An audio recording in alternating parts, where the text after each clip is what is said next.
would oblige them the information, and that will be done in strict confidentiality too. That again underlines the fairness of the Academy's officer cadets admission process.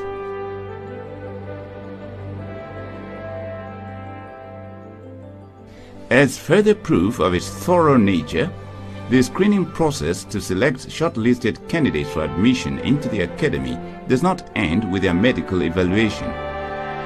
Next is a series of physical fitness tests, beginning with a 3.2-kilometer race that must be completed in a maximum of 15 minutes. Failure to meet the time results in disqualification. Once again, the candidates are admonished to refrain from exerting themselves beyond their respective natural limits of endurance, and also made to realize the dangers of ignoring this piece of invaluable advice. Don't stretch yourself to the point at which your heart or your lungs will fail you. After they have been documented, the candidates are assembled at the starting point of the race. The 3.2-kilometer race is then flagged off at the blast of a whistle, with the female candidates given a head start as a concession to the agenda.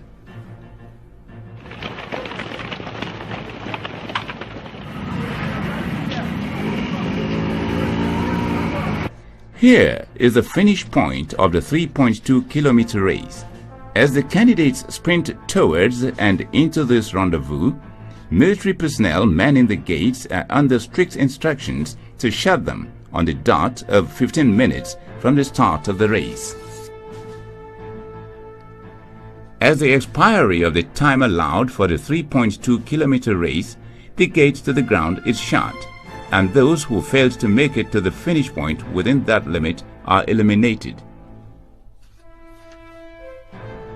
For some, the pain of their near miss is too excruciating to bear. Don't take it as if you have lost everything in life. It's not like that. First time is always the best.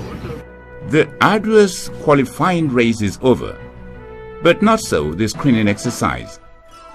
Since the through test of a person's physical fitness lies beyond demonstrating their ability to run a race within a stipulated time, the candidates who scaled the 3.2-kilometer race stage of the screening will undergo yet another round of physical fitness tests. This time, they will cross some obstacles of varying dimensions, which they must negotiate through different approved methods, both individually and in groups. During this stage of the exercise, inability to negotiate an obstacle smoothly or failure to comply with the don'ts of doing so, such as dropping or landing in prohibited areas, or failure to refrain from touching prohibited colors, could lead to the disqualification of a candidate, depending on the total number of infractions committed. Unlike the ones that candidates do individually, the obstacle crossings done in groups usually present propositions that are daunting and seem near impossible to achieve. Just like most critical military tasks,